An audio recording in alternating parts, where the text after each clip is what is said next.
Mis hermanos, vayamos juntos a Juan capítulo 12. Continuamos en nuestra serie en el Evangelio de Juan. Interesantemente, el Evangelio de Juan es un evangelio que nos lleva hasta aquí, hasta el capítulo 12, y ya estamos en la última semana, la semana de la pasión de Cristo, y todavía nos quedan hasta el capítulo 21, o sea que vemos cómo esta semana hay muchos detalles de cosas que han pasado esta semana que no narran los evangelios sinópticos. Hablamos de los evangelios sinópticos, que son aquellos otros tres evangelios que van cronológicamente corriendo. Puedes poner los tres y puedes darte cuenta de la cronología y demás. Y el evangelio de Juan, escrito más tarde, viene a llenar unos espacios y hay una intención, un propósito claro de presentar a Cristo como Hijo de Dios. Para que todo aquel que pueda ver a Cristo como Hijo de Dios ponga su fe en Él y tenga vida eterna. Voy a leer en Juan capítulo 12, versículos 9, y vamos a estar hoy hasta el versículo 26. Dice la palabra del Señor en Juan 12, versículo 9. Entonces la gran multitud de judíos se enteró de que Jesús estaba allí, y vinieron no solo por causa de Jesús, sino también por ver a Lázaro, a quien había resucitado entre los muertos. Pero los principales sacerdotes resolvieron matar también a Lázaro, porque por causa de él muchos de los judíos se apartaban y creían en Jesús. Al día siguiente, cuando la gran multitud que había venido a la fiesta oyó que Jesús venía a Jerusalén, tomaron hojas de las palmas y salieron a recibir a Jesús y gritaban: Hosana, bendito el que viene en el nombre del Señor, el Rey de Israel. Jesús, hallando un asnillo, se montó en él, como está escrito: No temas, mira, Sión, he aquí tu rey viene montado en un pollino de asna. Sus discípulos no entendieron esto al principio, pero después, cuando Jesús fue glorificado, entonces se acordaron de que esto se había escrito de él y de que le habían hecho estas cosas. Y así la multitud que estaba con Jesús cuando llamó a Lázaro del sepulcro y lo resucitó de entre los muertos, daba testimonio de él. Por eso la multitud fue también a recibir a Jesús, porque habían oído que él había hecho esta señal. Entonces los fariseos se decían unos a otros: ven que ustedes no consiguen nada, miren, todo el mundo se ha ido tras él. Había unos griegos entre los que subían a adorar a la fiesta. Estos fueron a Felipe, que era de Betsaida, de Galilea, y le rogaban: Señor, queremos ver a Jesús. Felipe fue y se lo dijo a Andrés. Andrés y Felipe fueron y se lo dijeron a Jesús. Jesús les respondió: ha llegado la hora para que el Hijo del Hombre sea glorificado. En verdad les digo que si el grano de trigo no cae en tierra y muere, se queda solo, pero si muere, produce mucho fruto. El que ama su vida la pierde, y el que aborrece su vida en este mundo la conservará para vida eterna. Si alguien me sirve, que me siga, y donde yo estoy, allí también estará mi servidor. Si alguien me sirve, el Padre lo honrará. Hemos leído la palabra del Señor, mis hermanos, y sabemos que este evangelio ha sido de mucha bendición para todos nosotros, mis hermanos, ver la divinidad de Cristo, ver a Cristo nuestro Señor y Salvador, reconocer su divinidad. Cuando me acercaba al texto, venía a mi mente una historia importante en el aspecto de los judíos, y más bien fue citada y tomada en la historia a través de Josefo, y también uno de los libros no canónicos que no tenemos en nuestra escritura porque no es un libro inspirado, pero sí lo tienen los católicos romanos, que es los libros de Macabeos. Y tanto como Josefo como estos libros de Macabeos narran la celebración del triunfo de Judas Macabeos, que era este líder que dirigió a Israel en una rebelión contra Antíoco IV Epífanes, y pudo lograr retomar a Jerusalén y rededicar el templo. Esto fue en el año 164 antes de Cristo. Esto ocurre en ese periodo intertestamentario, que es este periodo entre Malaquías, ¿verdad? Estos 400 años hasta que nace Jesús. Y Judas Macabeo, como he dicho, que su nombre precisamente significa el martillo, lidera esta rebelión militar porque Antíoco había limitado la adoración, había deshonrado el templo, había traído cosas perversas al templo, había traído la adoración a estos dioses griegos y demás y todos esos asuntos. Y Judas Macabeo fue un líder fuerte que obtuvo la victoria. Retomaron el control, como he dicho, de Jerusalén y aún del templo. Es importante que nosotros aún hablamos de esto cuando vemos lo que es la celebración de Hanukkah de los judíos, que la Biblia nos los habla como la fiesta de las luces. Ya vimos eso anteriormente. Esto era una fiesta que conmemoraba precisamente ese tiempo donde Judas Macabeo lidera el pueblo y trae esta semana de adoración y recuerdan, rededican el templo y todo este asunto. Y esto lo querían recordar por siempre. Los judíos entendieron que fue el favor de Dios. Y en segunda de Macabeos nos narra cuando Judas de Macabeo llega a Jerusalén nuevamente con la victoria y todo esto. Y Judas de Macabeo es recibido como un rey con todos los vítores que usted se puede imaginar, toda la alabanza, la alegría del pueblo, de estar bajo un perverso que no les permitía adorar a Dios, ahora poder tener su templo para poder adorar al Señor. Mientras tanto estaba este perverso, se iban a los montes a poder celebrar las fiestas. Ahora Judas ha traído esta victoria por la fuerza, porque era un líder militar. Su nombre, como dije, significa martillo. Así de fuerte era también su liderazgo militar y demás. Y en segunda de Macabeos 10 narra que para celebrar la purificación del templo, durante 8 días hicieron una fiesta muy parecida en la que todos llevaban en las manos hojas de palmera y ramas verdes adornadas con limones. Y era tanta la alegría del pueblo que cantaban himnos por haberles permitido, a Dios por haberles permitido llevar a cabo la purificación del templo y demás. Todo el pueblo judío estaba con alegría recibiendo a Judas Macabeo por este éxito, esta victoria que había tenido de manera militar. Este mismo tipo de líder militar era lo que esperaba precisamente los judíos.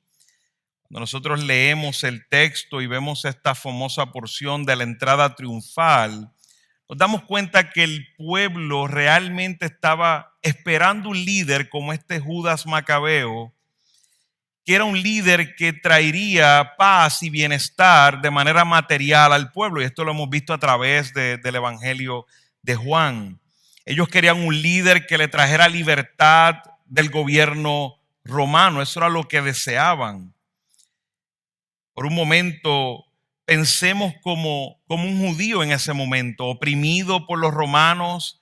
Y lo que me han enseñado en mi teología es que vendrá uno que nos hará libres, que nos vengará, que nos dará la libertad que queremos como nación.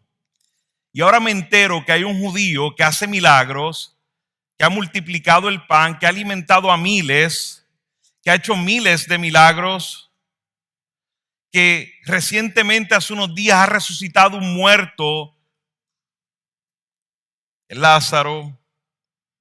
Si nos ponemos en el lugar de un judío que está esperando esta libertad, que está esperando que Dios envíe este Mesías que le daría esta libertad nacional y demás, sin duda cuando escucharon estas cosas de Jesús, dijeron en sus corazones: este es el rey que envió Yahweh. Este es el que tomará nuevamente a Jerusalén para darle libertad y hacernos la nación poderosa que Dios ha prometido. Y hoy en estos versículos, Juan presenta la celebración de la entrada triunfante de Jesús. El rey prometido para Israel, quien reina sobre la vida de su pueblo. Jesús se presenta ante el pueblo como el Mesías, cumpliendo la profecía y no negando en esta ocasión la alabanza del pueblo, porque Él es el Rey. Entra a Jerusalén en un pollino de asna que no había sido montado por nadie, no con vítores de guerra, sino como un príncipe de paz, como un cordero pascual. No tomemos en consideración que esta es la semana donde la Pascua será la Pascua. Entra como un cordero pascual en humillación por el pecado de su pueblo. Y nos encontramos en esta porción que hemos leído 4 aspectos importantes en cuanto a cómo percibieron a Jesús y su reinado. 4 aspectos importantes. Y primero veremos: Jesús es el Rey esperado, el Rey profetizado, el Rey rechazado, el Rey que ha triunfado. Los versículos 9 al 11, cuando nos habla de esta multitud, de esta gran multitud que fueron a Betania, no podemos desconectar los versículos 9 al 11 de lo que había acontecido en Betania. Sabemos que en Betania se dio esta gran cena de gratitud que predicamos la semana pasada, y fueron muchos a Betania porque se habían enterado de la resurrección de Lázaro. No fueron solo a buscar a Jesús, sino también a ver al que había resucitado aquí en Lázaro, y ver también a Lázaro. Y en estos versículos 9 al 11 nos da el contexto para los próximos versículos, nos da el contexto del corazón de la multitud que lo recibe en la entrada triunfal. Es como si ahí fuera la introducción de cómo está esta multitud que está ahí. Es un pueblo que sigue creyendo en las señales del Mesías. No es que nadie había puesto en duda las señales, los milagros. Había evidencia, había amplio testimonio del poder de Cristo. Pueblo que creía en las señales, pero su corazón estaba lejos del mensaje del Mesías. Es lo que conocemos como una fe superficial. Jesús para esta multitud es el hombre del momento que ha revivido las esperanzas de libertad y el bienestar del pueblo. Esta gran multitud de la que nos está hablando el texto es esta multitud que había llegado para el gran evento, la Pascua. Empezaban a llegar durante todos estos días y estaban esa semana en Jerusalén. Habían llegado bien temprano a la capital, y como vimos en los versículos 55 y 56 en el capítulo 11, y leo, decían: estaba cerca la Pascua de los judíos y muchos de la región subieron a Jerusalén antes de la Pascua para purificarse. Entonces buscaban a Jesús, y estando ellos en el templo se decían unos a otros: ¿qué les parece? ¿Que vendrá la fiesta o no? Era la pregunta del momento. Jesús era el hombre del momento para ellos. Todos estaban hablando acerca de Jesús. ¿Vendrá el que resucitó? ¿Vendrá el hacedor de milagros? ¿Vendrá aquel que el Sanedrín quiere encarcelar, prender, matar? Estamos en la semana mayor para los judíos. Se estimaba que venían a Jerusalén más de 1 millón de personas para celebrar la Pascua. Venían todos estos judíos que estaban en naciones cerca de Israel. Venían de todos los lugares. El viernes por la noche y el sábado la gente se preguntaba: ¿vendrá Jesús? ¿Vendrá? Pero desde Betania, la multitud que había acompañado a Betania y habían presenciado, y no tenemos los detalles claros porque sabemos que la cena de gratitud aparenta ser un evento pequeño. Pareciera que todas las personas en Betania estaban alrededor de donde estaba sucediendo esta cena. Esta multitud que fue a Betania para ver a Lázaro, para confirmar el testimonio de su resurrección, sin duda empieza a regarse la voz. Usted sabe cómo son las cosas. Usted dice algo aquí, y de momento este se lo dice al otro, y de momento se lo dice al otro, y de momento todo el mundo lo sabe. Y usted dice: ¿pero cómo fue que lo supieron? Normal, esto es la noticia del momento, esto es lo que está ocurriendo. Esto es lo más importante que estaba pasando en Jerusalén. Y el viernes o sábado, que sabemos que hay algún tema relacionado con los días, que algunos teólogos no se ponen de acuerdo porque es complicado poder llegar a todos los detalles. Salió una multitud de la ciudad, ¿verdad?, camino a Betania. Querían ver con sus propios ojos a Lázaro, ya que lo había resucitado.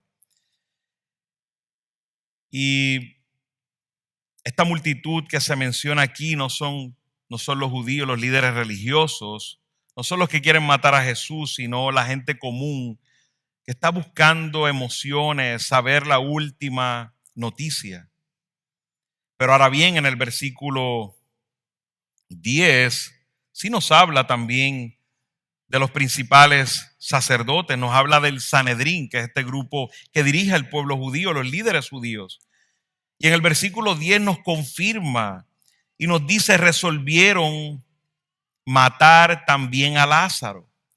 Ya en los capítulos anteriores habíamos visto que habían resuelto matar a Jesús. Pero ahora no tan solo bastaba con matar a Jesús, sino que había que matar también ¿a qué?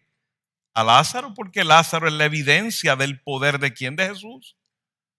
Lázaro es la evidencia, y así de cegado está el corazón del hombre. Siempre digo, del hombre del mundo perdido puedes esperar lo que seas, lo que sea. Un hombre cegado por el pecado es capaz de hacer lo que sea. En este momento tienen el testimonio fidedigno de personas de que Lázaro estaba muerto y ahora está vivo, y simplemente lo que quieren es matarlo. Tenía a mi mente el versículo en Juan capítulo 3, versículo 19 al 20, y decía: este es el juicio, que la luz vino al mundo y los hombres amaron más las tinieblas que a la luz, pues sus acciones eran malas. Porque todo el que hace lo malo odia la luz y no viene a la luz para que sus acciones no sean expuestas. Eso es exactamente lo que está pasando con estos principales sacerdotes. Ellos tenían que matar a Jesús. Todo el mundo estaba yendo detrás de él. Ahí sabemos que no todos, pero muchos. Querían matar a Lázaro porque habían dos cosas importantes. Además de que se estaban yendo detrás de Jesús y se apartaban del judaísmo, también había algo importante. No olvidemos que en el Sanedrín estaban los saduceos. Y los saduceos no creían en que la resurrección de los muertos. Lázaro era un problema para ellos. Había que desaparecerlo. ¿Cómo dejamos a Lázaro vivo si nosotros decimos que la resurrección no es verdad? Había un problema grave para el Sanedrín. Estaban perdiendo todo su poder. Y como leí en los versículos anteriores, ellos no querían la luz de Cristo porque solo estaba mostrando su maldad. Jesús, por medio de la entrada triunfal, mis hermanos,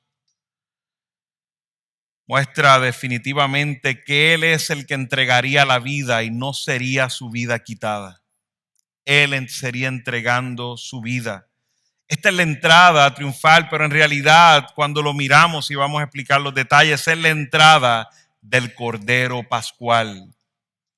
Cuando usted estaba en el tabernáculo y aún en este momento en el templo, llevaban corderos, buscaban el cordero sin defecto, lo caminaban por las plazas, lo llevaban por el lugar para llevarlo hasta el sacerdote para ser degollado y sacrificado. Jesús está entrando a Jerusalén como el Cordero Pascual, el Cordero que sería sacrificado, el Cordero sin defecto, sin mancha, que quitaría el pecado del mundo. Escuchamos esas palabras de Juan el Bautista: he aquí el Cordero de Dios que quita el pecado del mundo. Y aquí se está cumpliendo esta palabra en esta entrada a Jerusalén. He aquí el Cordero de Dios.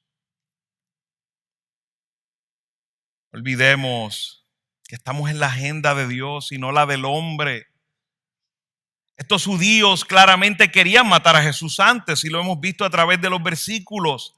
pero no lo lograron porque no era el tiempo del Señor. El hombre pretende controlar su propia agenda, pero al final, mis hermanos, todos estamos en la agenda de Dios.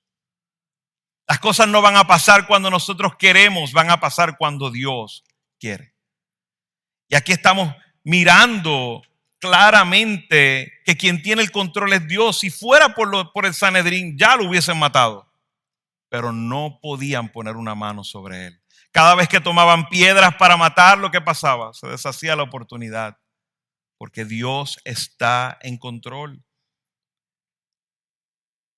Y ahora viene la Pascua y ellos habían acordado, no lo matemos ahora porque esto está lleno de gente, los romanos nos van a traer un montón de problemas. Ahora, ¿cuál es el deseo de ellos? No hagamos este escándalo ahora, aguantémoslo por un poco más. No fue que ellos decidieron matarlo en la Pascua. ¿Quién decidió que muriera en la Pascua? El Dios eterno. Y para que todos se quedaran con la boca abierta, eso era precisamente lo que había dicho desde Éxodo, cuando le pidió al pueblo sacándolo de Egipto que tomaran un cordero y con su sangre pusieran sobre los dinteles de las puertas y vemos esa profecía cumpliéndose de manera perfecta. Desde ahí, desde Éxodo, todas las Pascuas, cada año, apuntando a la Pascua final y perfecta. El Cordero perfecto ha llegado. El Rey triunfante no está en la agenda de los hombres, sino en su propia agenda. Y a través de la resurrección de Lázaro, que conmovió todo y ha hecho que toda esta multitud lo siga, era el plan perfecto de Dios para precipitar los planes del Sanedrín. Esta narrativa de la entrada triunfal es una de las porciones de la vida de Jesús que aparece en los 4 evangelios. O sea que tenemos detalles en los 4 evangelios, pero quisiera leer Lucas capítulo 19, porque Juan no da tantos detalles como pasó anteriormente, porque él tiene un propósito en mente y no es que quiero deshonrar el propósito de Juan, pero quiero que vaya conmigo a Lucas para ver unos detalles que son necesarios para el entendimiento de esta porción. Lucas capítulo 19, versículo 19.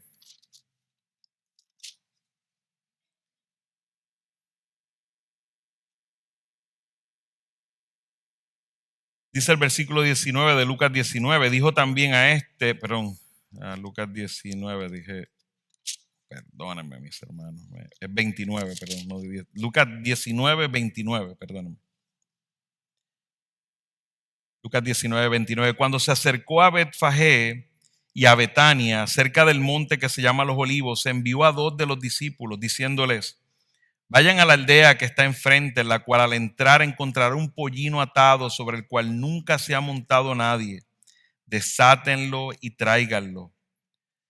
Esta porción es importante porque tenían por costumbre los judíos que para cosas sagradas tenía que haber sido un animal que no haya sido montado, utilizado para nada.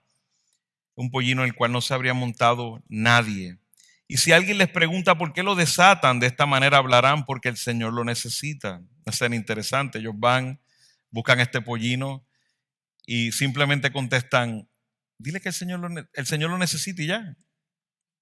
Claro, porque los corazones de los hombres están para cumplir los propósitos de Dios. Y Dios los va a mover a todo lo que sea cumplir su propósito. Y dice, porque el Señor lo necesita. Entonces los enviados fueron y lo encontraron como Él les había dicho. Mientras desataban el pollino, sus dueños le dijeron, ¿por qué desatan el pollino? Le respondieron, porque el Señor lo necesita. Lo trajeron a Jesús y echando sus mantos sobre el pollino, pusieron a Jesús sobre él. Y mientras Él iba avanzando, tendían sus mantos por el camino. Cuando ya se acercaba junto a la bajada del monte de los Olivos, toda la multitud de los discípulos, regocijándose, comenzó a alabar a Dios a gran voz por todas las maravillas que habían visto, diciendo, bendito el Rey el que viene en el nombre del Señor. Paz en el cielo y gloria en las alturas. Entonces algunos de los fariseos de entre la multitud dijeron, Maestro, reprende a tus discípulos. Pero él respondió, les digo que si estos se callan, las piedras clamarán. Cuando Jesús se acercó, al ver la ciudad, lloró sobre ella, diciendo, si tú también hubieras sabido de este día lo que conduce a la paz, pero ahora está oculto a tus ojos, porque sobre ti vendrán días cuando tus enemigos echarán terraplén delante de ti, te sitiarán y te acosarán por todas partes, te derribarán a tierra y a tus hijos dentro de ti, no dejarán en ti piedra sobre piedra, porque no conociste el tiempo de tu visitación. Detalles importantes que vemos a través del Evangelio de Lucas, que nos muestran algunos detalles que vamos a ir necesitando para poner toda la historia completa en cuanto a lo que es la entrada triunfal. Y empezamos con el rey esperado. Rey esperado, como he dicho y dice el texto, al día siguiente. Este día podría haber sido domingo o lunes, según algunos de los teólogos. Pero para nosotros entendemos claramente que es el día después de la cena de gratitud, de la cena donde María ungió a Jesús, lavó sus pies y demás. Había llegado para Jesús el tiempo de morir ordenadamente de una manera divina. Como he dicho, no es la agenda del hombre, sino en los términos del Señor. Jesús sería este Cordero de Pascua esperado por todas las generaciones desde Adán y debía ser sacrificado en la Pascua ni un día antes ni un día después. Hermano, ¿usted ha meditado sobre eso? ¿Cómo Dios tiene control de todas las cosas? Que a través de toda la historia esto se cumpla en el día que se tenía que cumplir. Cuando el Señor sale de Betania, sale con una multitud de Betania que lo está siguiendo y se encuentra con otra multitud, de hecho, que vemos en los versículos 17 y 18. Hubo gente que fue a Betania, ahora Jesús va en camino con esta multitud a Jerusalén. Y dice el versículo 17, así la multitud que estaba con Jesús cuando llamó a Lázaro del sepulcro y lo resucitó de entre los muertos, daba testimonio de él. Por eso la multitud fue también a recibir a Jesús, porque habían oído que él había hecho esta señal. O sea que vemos que viene con una multitud de Betania y hay una multitud que ya está en Jerusalén que se entera de que Jesús viene a Jerusalén y tienen el testimonio de que ha resucitado a Lázaro. Esta multitud conmocionada empezó a cortar ramas de palmeras. Las palmeras es algo muy común en Jerusalén, muy común. Y estas palmas se utilizaban para la fiesta de tabernáculos, pero en este tiempo, para efectos donde está en el contexto donde está Jesús, se volvieron en un símbolo. Luego de que había pasado lo de Judas Macabeos, se habían convertido en un símbolo de celebración y victoria, y especialmente en un caso de celebración y victoria en cuanto a militar y demás. ¿Cuál era el rey que esperaban los judíos? ¿Cuál era este rey esperado? La multitud gritaba, Hosana, bendito el que viene en el nombre del Señor. Esta palabra Hosana es un término, una alabanza, una aclamación. Cuando hay una transliteración de esta palabra, ellos estaban diciendo, sálvanos ahora. Oro por salvación. Esas dos frases pueden ser la mejor definición. Están diciendo, sálvanos ahora. Eso es lo que está diciendo Hosana. Sálvanos ahora. Importante ver que esto era un término conocido por los judíos, pues era parte de lo que ellos conocían como el Jalel. Salmos del Salmo 113 al Salmo 118. Estos eran los cánticos que hacían en medio de esta semana de Pascua. Y muchos de ellos venían hasta cantando lo que nosotros tenemos como el Salmo 118. Venían de camino a Jerusalén y este era un salmo pidiendo salvación. Si usted va conmigo, por ejemplo, al Salmo 118 y va al versículo 24.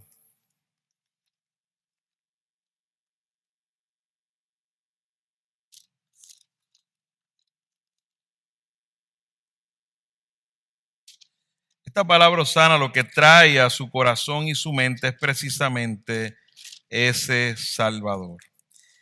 Están pidiendo ese Salvador. Dice el versículo 24 del Salmo 118.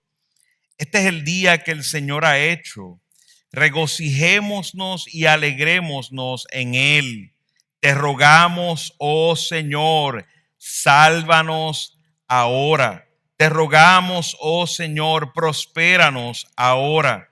Bendito el que viene en el nombre del Señor, desde la casa del Señor los bendecimos.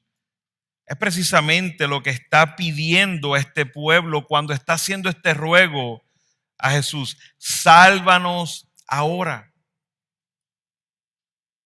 ¿Qué salvación era la que esperaban?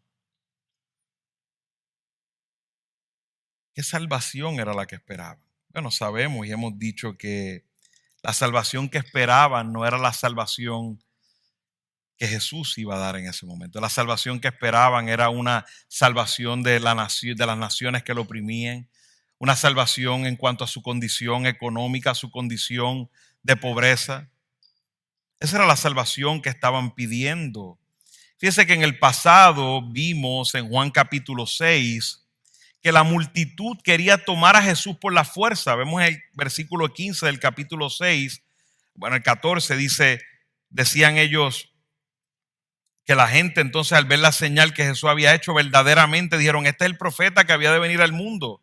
Por lo que Jesús, dándose cuenta que iban a venir por la fuerza y hacerle rey, se retiró él solo otra vez al monte. Jesús en ese momento no permitió que lo vieran como rey. Y Jesús sabe que el corazón de ellos, el rey que ellos están esperando, no es el rey que él es. Estaban esperando este rey militar que los liberaría. Y Jesús en este momento sí procedió a ser reconocido como rey. Esta vez sí aceptó que lo aclamaran como rey. Jesús aceptó la alabanza en sus propios términos. Jesús aceptó la alabanza como el Salvador, no que ellos querían, sino como el Salvador que ellos necesitaban, como el Rey justo de Israel. Él merecía toda alabanza, sin duda. Nos damos cuenta cómo los judíos reprendían a Jesús. O sea que claramente los judíos se dieron cuenta de lo que estaba diciendo el pueblo. Vemos en el relato de Mateo que le dijeron hijo de David, o sea, le estaban diciendo Mesías. Le dicen Hosana, sálvanos ahora, le están diciendo Mesías. Toda la multitud y Jesús no los reprende. Por eso me cuesta cuando alguien se atreve a decir, bueno, Jesús nunca dijo que era Dios. Bueno, cuando nosotros miramos qué significa Mesías, es ese Dios sálvanos ahora. Dios es el Salvador, la salvación de Dios. En todo momento Jesús aceptó su ministerio, su llamado como hijo de hombre delante de todos los hombres. Y el pueblo sabía, y por eso lo querían apedrear, lo querían matar, porque ¿cuál era el argumento? Te haces igual a Dios. Decir que eras el Mesías es decir que eres el Hijo de Dios, decir que eres de la misma esencia de Dios. De hecho, cuando vamos, por ejemplo, en Mateo capítulo 21, esta confrontación precisamente, ya la vimos en Lucas, donde ellos le dijeron, ¿por qué dejas decirte esto? Y él dice, hasta las piedras hablarán si ellos se callan. Miren en Mateo 21, 15, 16.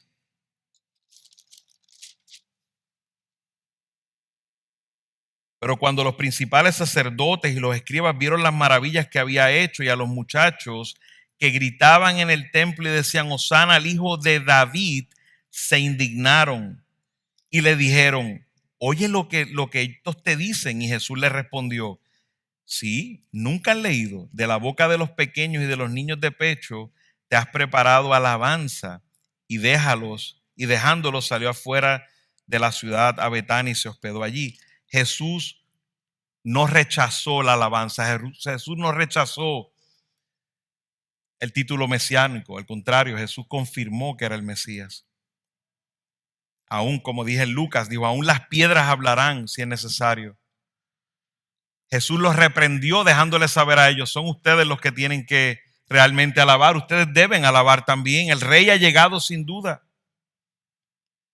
Y fíjense que cualquier rey sentiría alegría por la alabanza de su pueblo, Pero no fue lo que Jesús sintió. Y esto lo vemos en el texto que leímos en Lucas, capítulo 19, cuando nos dice que hace esta entrada y cuando Jesús se acercó al ver la ciudad, lloró sobre ella, lloró sobre la ciudad, porque sabía que era superficial la alabanza que estaba en esa multitud. No era una verdadera alabanza, no era una verdadera alabanza. Mientras escuchaba los vítores y las alabanzas, escuchaba, y de una manera, ¿verdad?, ilustrativa lo presento, escuchaba una voz más baja que decía: crucifícale, crucifícale. En unos días estaría esta misma multitud diciendo: crucifícale, crucifícale. Jesús conocía los corazones de los hombres, como ya Juan nos ha enseñado en su evangelio. Veía la destrucción que vendría por su ceguera espiritual. Y mis hermanos, aún en este tiempo todavía tenemos personas predicando al rey que los judíos esperaban, al que te libra de la enfermedad, al que te da la prosperidad económica. Eso no ha terminado. Hay muchos púlpitos donde el rey que se predica es el que resuelve todos tus problemas y te da bienestar en este mundo. Pero ese no es el rey esperado, lo cual nos lleva al rey profetizado. Vemos ahí en Juan, en el capítulo 12, versículo 14, que Jesús, hallando un asnillo, se montó en él, como está escrito: no temas, mira, Sión, he aquí tu rey viene montado en un pollino de asna. Los evangelios sinópticos, como les explicaba, nos proveen todos los detalles, cómo toman a este pollino, las instrucciones que Jesús le dio. Vemos que van, otro de los evangelios, en Mateo nos dice, o no sé si Marcos nos dice, que tomaron a la madre del pollino también. Nos imaginamos y entendemos, para que el pollino pudiera seguir, porque obviamente un pollino joven va a seguir a su madre. Y vemos todos estos detalles y demás que no necesariamente los necesitamos, y por eso no los comentamos para traer un poco de contexto, pero no son necesarios para entender todo el sentido del texto. Pero sí vemos el poder del Señor y que todo está en su agenda. Todo está profetizado. Ese pollino de asna nació para la gloria de Cristo. Ese pollino de asna, un detalle como ese, que a lo mejor era insignificante para todos, ese era el pollino que cargaría a nuestro Señor. Como el Señor tiene todo el poder, todo el control sobre todas las cosas. Los discípulos hicieron como Jesús le ordenó y regresaron con el pollino y su madre. Hicieron los mantos sobre ellos para que montara al pollino más joven, que no había sido montado. Y a medida que continuaban en medio de esta entrada triunfal, la multitud con palmeras y también poniendo mantos en el camino, otros cortaban ramas de árboles y las tendían en el camino. Era un homenaje para un rey. Y el Señor cumplió la profecía en Zacarías 9:9. Vamos a leer directamente desde Zacarías. Precisamente tanto Mateo como Juan ven esto como una profecía cumplida. Como una profecía cumplida. En Zacarías 9:9 nos dice: regocíjate sobremanera, hija de Sión. Da voces de júbilo, hija de Jerusalén. Tu rey viene a ti, justo y dotado de salvación. Eso era lo que estaba pidiendo el pueblo. Sálvanos ahora.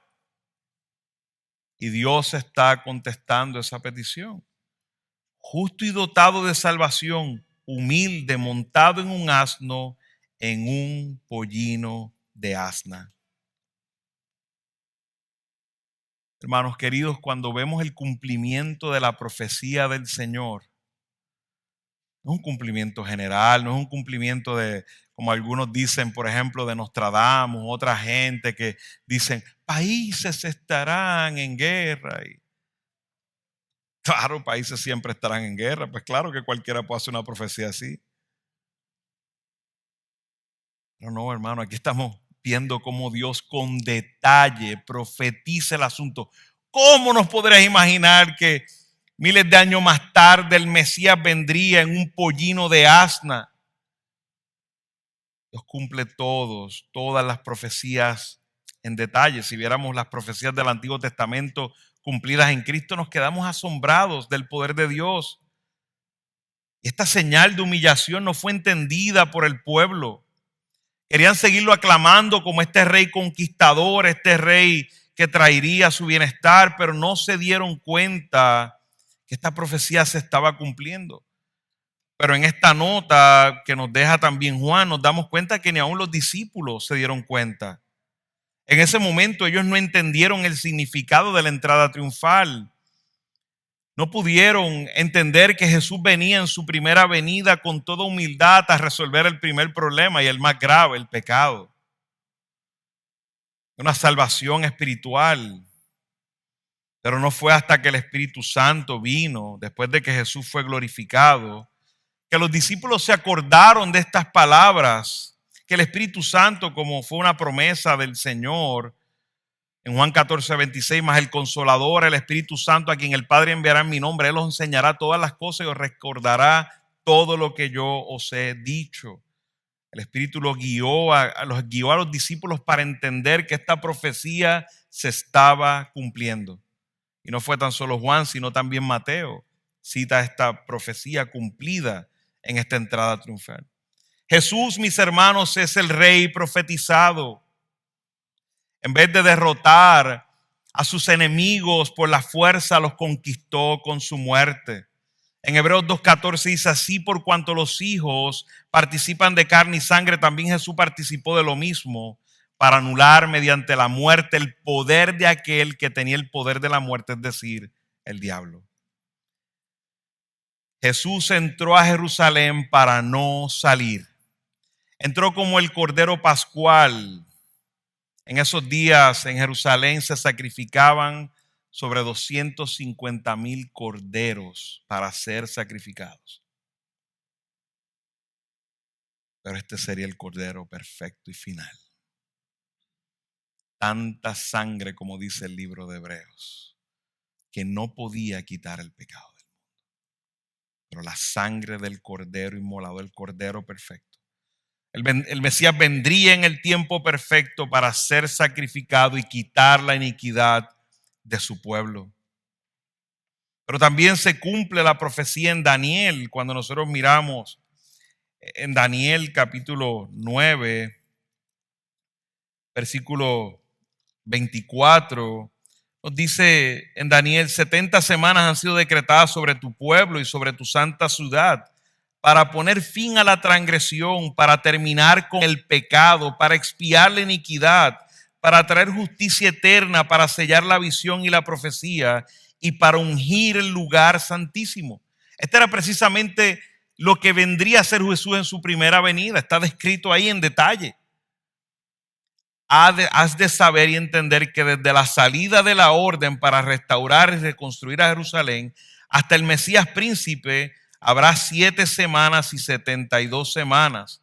Volverá a ser edificado con plaza y foso, pero en tiempos de angustia. Después de las 62 semanas, el Mesías será muerto y no tendrá nada. Y el pueblo continúa, y el pueblo del príncipe que ha de venir destruirá la ciudad y el santuario, ¿verdad? Y continúa y demás. Vemos cómo este ha sido el Mesías profetizado. No fue que fue un accidente que el Mesías murió, que lo sacrificaron. Este es el plan eterno de Dios. Y cuando nosotros ponemos a sumar y a restar, y esto no lo voy a hacer en este momento, pero sí les debo decir, queda perfecto cuando usted calcula las 70 semanas, todos estos cálculos y demás que hacen algunos y se dedican a todo esto. Leía de un comentarista, equivale a 483 años judíos. Y cuando usted saca exactamente la cuenta, no cae ni un día antes, ni un día después. El sacrificio, el Mesías matado, cae exactamente a la misma fecha. Solo Dios, hermanos. Jesucristo es el cumplimiento posible del tiempo profético de Daniel y no otro. Mis amados, esto debe llenar nuestros corazones de esperanza, porque tal como se cumplió perfectamente todas las profecías del Antiguo Testamento acerca de su primera venida, así también vendrá de nuevo de la manera en que las Escrituras lo han profetizado. Lea conmigo Apocalipsis 19 y regocíjese. Este era precisamente el que ellos esperaban, el que está en Apocalipsis 19, versículo 11. Este era el Mesías que ellos querían. Dice, vi el cielo abierto y apareció un caballo blanco. Ellos no querían ver en un pollino de Anna. En un caballo blanco, señal de victoria. El que lo montaba se llama fiel y verdadero, con justicia juzga y hace la guerra. Ese era el guerrero que ellos querían. Y dice, sus ojos son como una llama de fuego y sobre su cabeza hay muchas diademas. Tiene un nombre escrito que nadie conoce sino él. Está vestido de un manto empapado en sangre y su nombre es el Verbo de Dios.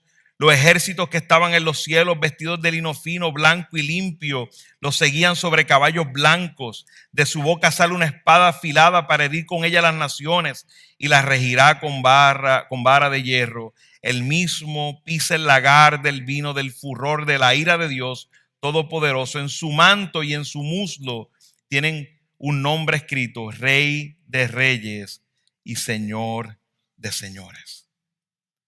Jesucristo es el Rey profetizado,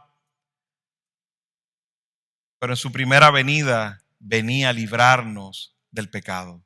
Era el Rey que nos salvaría del peor enemigo, el pecado y la muerte, y él venció sobre el pecado y la muerte, y eso es exactamente lo que haría en esa Pascua finalmente y luego en la resurrección, proclamando su victoria completa y perfecta, en la cual hoy nosotros podemos reposar, y hoy estamos vivos en ese Rey que es Jesucristo.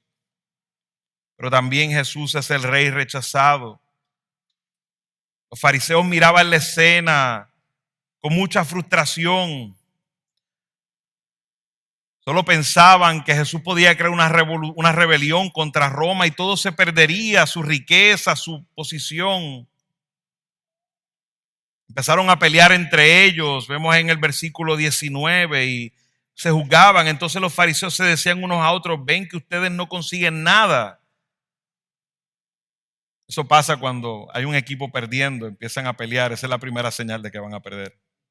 Empiezan a pelear entre ellos.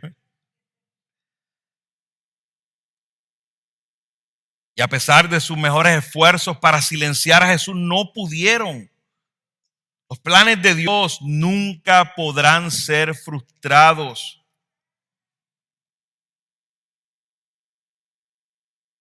El Rey está entre el pueblo y el pueblo ha rechazado al Mesías profetizado. Unos los han rechazado pasivamente y otros lo han rechazado activamente, pero significa lo mismo. El final es el mismo. Hoy habrá algunos aquí rechazando a Cristo pasivamente, diciendo, no, yo lo reconozco, Él es bueno, nice, me ha hecho bien, pero no le han entregado su vida como Rey. Lo rechazas igual que aquel que lo odia.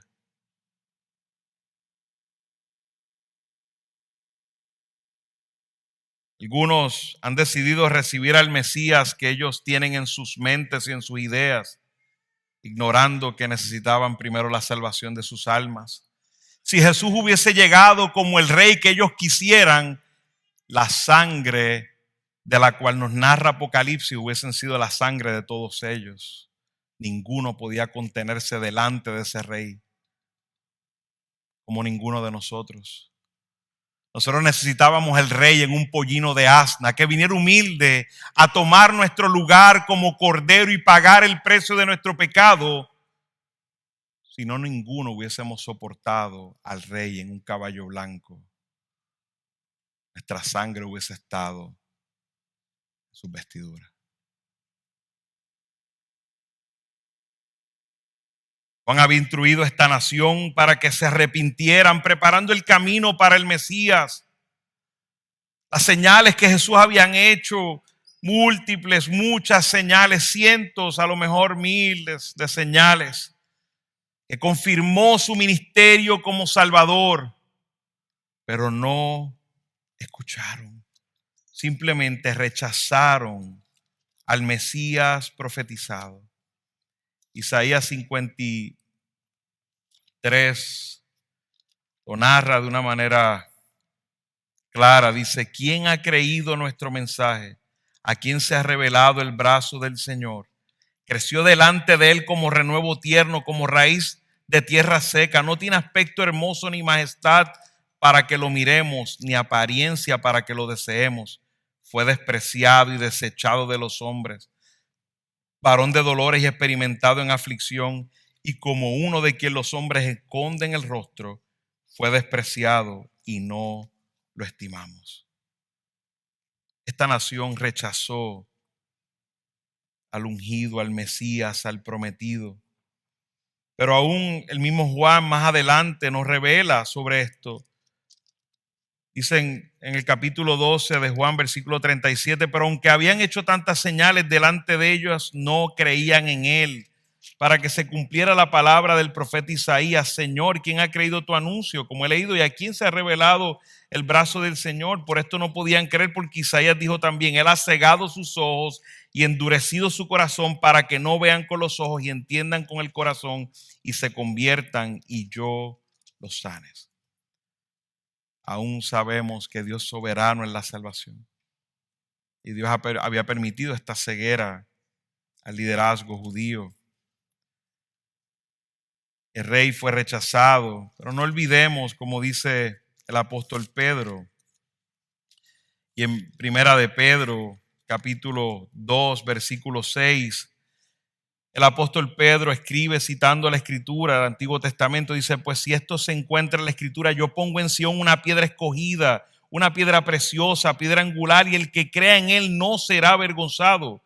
Este precioso valor es pues para ustedes los que creen, pero para los que no creen, la piedra que desecharon los constructores, esa en piedra angular se ha convertido, piedra de tropiezo y roca de escándalo, pues ellos tropiezan porque son desobedientes a la palabra de Dios, y para ello estaban también destinados. Pero ustedes son linaje escogido, real sacerdocio, nación santa, pueblo adquirido para posesión de Dios, a fin de que anuncien las virtudes de aquel que los llamó de las tinieblas a su luz admirable. Jesús es esa roca de escándalo para los judíos, pero es esa roca preciosa donde se cimienta nuestra vida, mis hermanos. Finalmente, Jesús es el Rey que ha triunfado. Y vemos en esos versículos del 20 al 25, y hay unos versículos ahí que podrían ser un poco complicados para poderlos conectar a la entrada triunfal, pero ahí está la aplicación para todos nosotros, mis hermanos. Dice que había unos griegos, mire qué hermoso ese contraste, hermoso, un contraste hermoso. Los judíos en el versículo 19 están rechazando a Jesús, y ahora vienen unos griegos que en una manera, en este contexto, decían griegos a todo el que no era judío. Se referían a los gentiles, y en este caso podían que haber sido griegos, pero representa un nuevo pueblo. Estos griegos estaban buscando a Jesús, y nos narra ahí que Felipe, realmente evangelista, lo podemos ver a través del libro de los Hechos y demás, fue con Andrés y le dijo al Señor, y mire cómo Jesús responde, es una contestación. Ellos decían que querían ver a Jesús, y Jesús responde de una manera, dice: ha llegado la hora para que el Hijo del Hombre sea glorificado. En verdad les digo que si el grano de trigo no cae en tierra y muere, se queda solo, pero si muere, produce mucho fruto. Produce mucho fruto. ¿Cómo vemos el triunfo de Jesús en estos versículos? Como vemos, estos griegos representan de una manera el mundo que se iría tras él. Jesús es aquel que es el Mesías no solo de Israel, sino es el Mesías del mundo. Hay una transición importante que está ocurriendo aquí. Jesús vendría primeramente a Israel, pero Él no es el rey solo de Israel. Él es el rey de todo el mundo. Pero es el rey de Israel en el sentido espiritual de su pueblo. Ha llegado la hora del hombre, que el Hijo del Hombre sea sea glorificado. Y cuando nosotros miramos esa glorificación, ahí en Isaías 52, antes del versículo que leímos en Isaías 53, nos habla y se repite esa palabra que es utilizada, y lo sabemos a través de la Septuaginta, que es la traducción del hebreo al griego. Y es la misma palabra utilizada en ese versículo 13, del capítulo 52 de Isaías. Dice: oigan esto, mi siervo prosperará, será enaltecido, levantado y en gran manera exaltado. Está hablando del siervo sufriente, aquel que luego en Isaías 53 vemos que es rechazado, entregado. Y Jesús está hablando de que ha llegado la hora de que el Hijo del Hombre sea exaltado, sea glorificado. Y hemos visto en el Evangelio de Juan que esto se refiere a su crucifixión. Jesús sería glorificado, exaltado en su crucifixión. Significa que todo el mundo vería su valor, vería su gloria, vería sus perfecciones, su salvación. Hermano, usted sabe que cuando usted mira lo que pasó en la cruz del Calvario con el contexto bíblico, usted mira todos los atributos de Dios en esa cruz.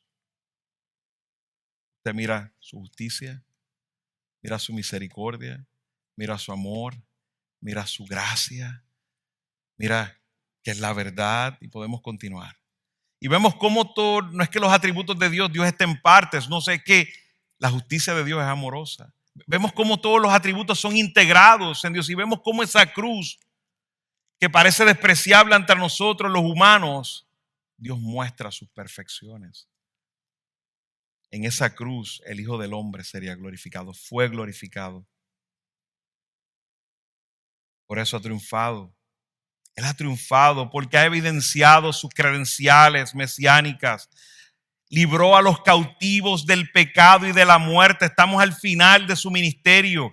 Él ha librado a los cautivos, a los que estaban muertos espiritualmente, no porque ha sanado, sino porque ha sanado físicamente, sino porque ha sanado espiritualmente. Esa era la misión, esa era la misión del Mesías. Sacarnos del poder de la muerte y el poder del pecado.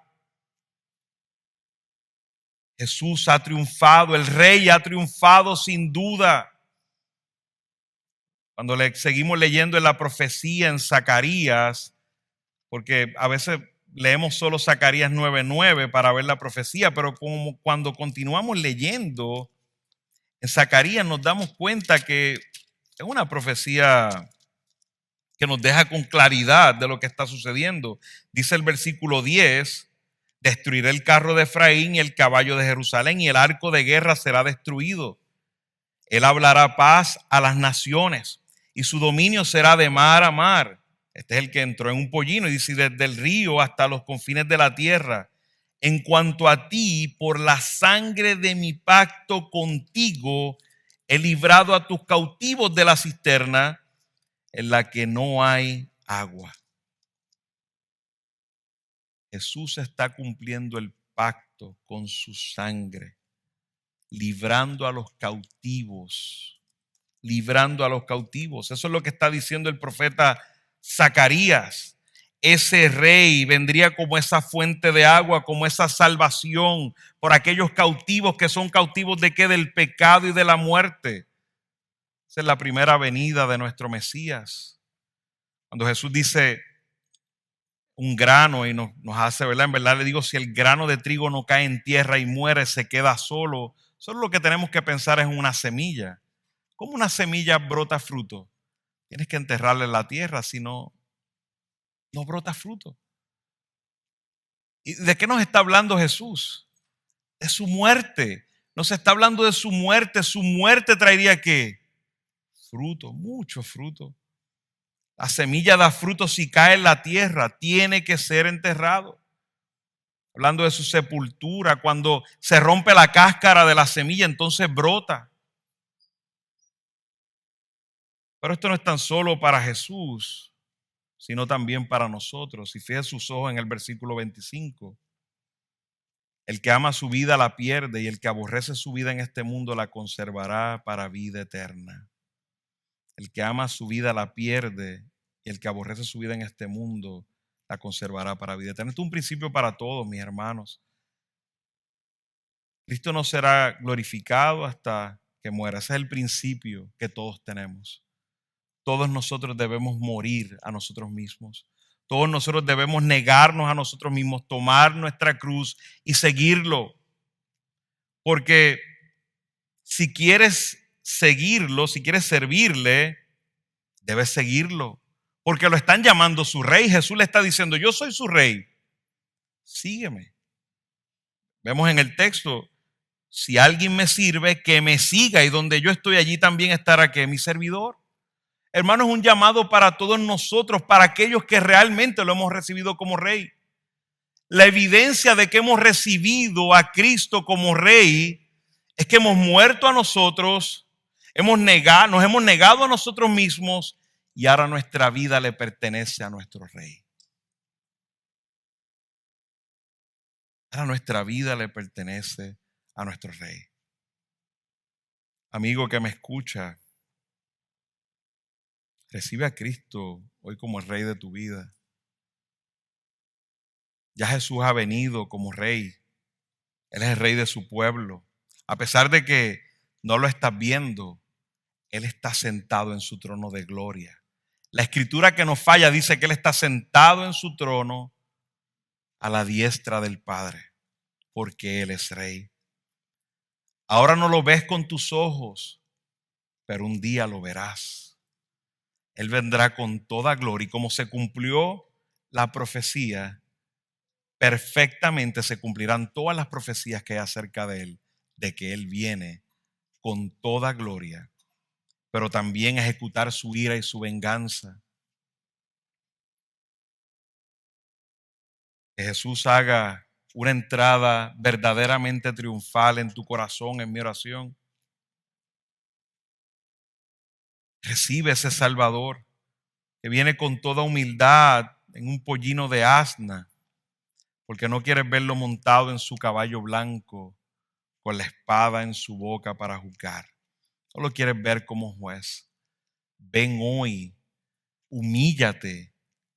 Él se humilló primero. Ven y humíllate. Arrepiéntete de tu pecado y ven a Él. Que Él haga, haz una entrada triunfal para Él en tu corazón. Y mis hermanos amados, hemos recibido a Cristo como nuestro Rey. Cristo es nuestro Rey. Él está reinando en nuestras vidas, en nuestro corazón. Nuestro corazón se ha abierto por Dios. Dios ha abierto nuestro corazón de par en par para recibir a nuestro gran Rey. Le hemos dado una entrada triunfal en nuestras vidas a nuestro Rey. Hemos muerto a nosotros mismos. ¿Estamos realmente viviendo para nuestro Rey? ¿O somos como esta multitud hipócrita, superficial, que lo que estamos esperando es que las cosas nos vayan bien, y cuando nos van mal nos olvidamos de quién es nuestro Rey? ¿Hemos estado dispuestos a morir a nosotros mismos? ¿O lo que estamos siguiendo es extendiendo nuestro reinado en esta tierra y no el de Cristo? Hermanos, estos versículos fueron contundentes para mi corazón y me llevaron a reflexionar. Ahí en Lucas 19:41, cuando leí Jesús en esta entrada triunfal, escuchando todos los vítores, la alegría, Jesús vio la ciudad y lloró sobre ella. Vio la hipocresía de ese pueblo. Vio el mal que vendría. Y me preguntaba, mis hermanos, ¿será, Señor, que cuando ves mi vida, mi adoración, te entristece? ¿Estaré siendo hipócrita, Señor, diciendo que eres mi rey y viviendo para mí? Y sabemos que estamos seguros en el Señor, mis hermanos. Tenemos que meditar sobre esto. ¿Estamos realmente trayendo alegría con nuestra alabanza a nuestro Señor? Cuando le decimos, tú eres mi rey, mi vida depende de ti, mi vida es para ti.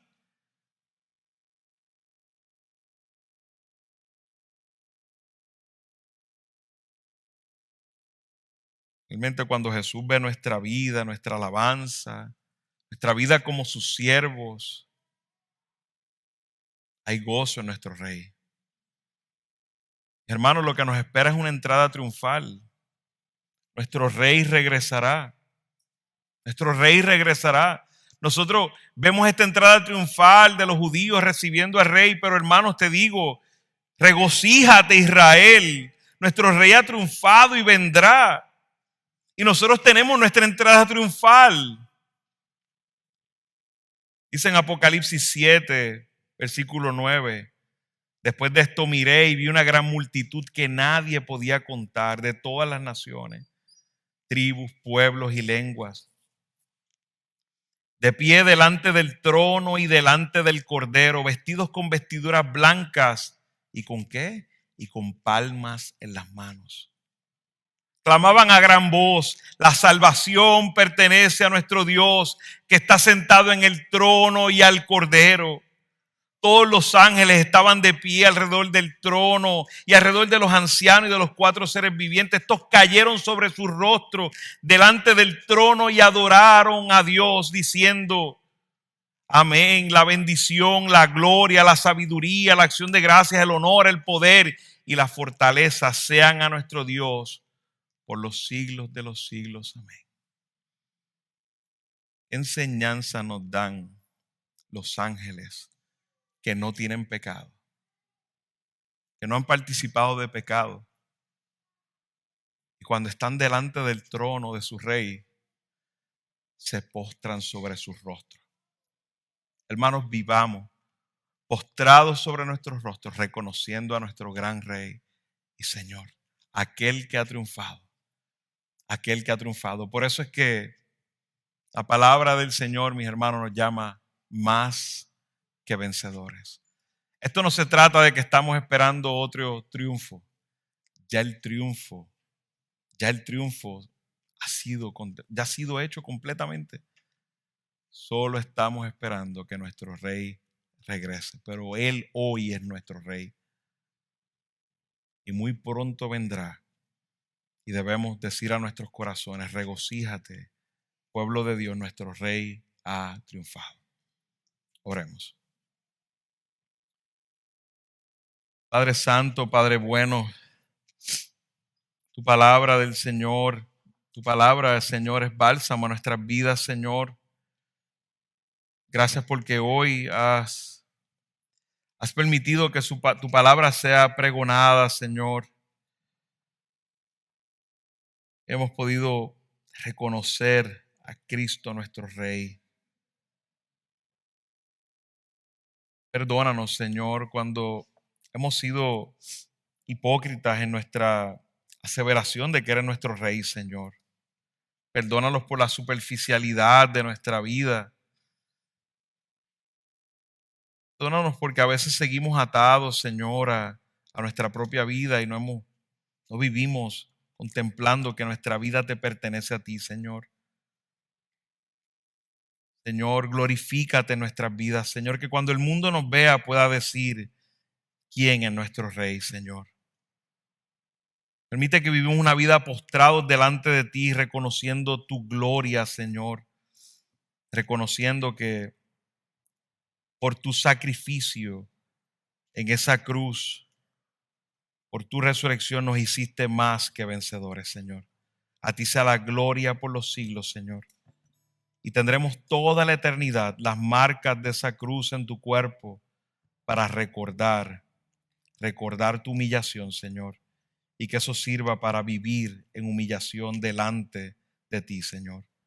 Te ruego por alguno que en este momento, Señor, no ha entregado tu vida a ti, Señor. Ten misericordia. Ten misericordia. Abre sus oídos, sus ojos para que pueda escuchar y ver, Señor, te lo ruego. Y que puedan reconocer a Cristo como el Rey y el Señor de su vida. En el nombre de Cristo oramos. Amén.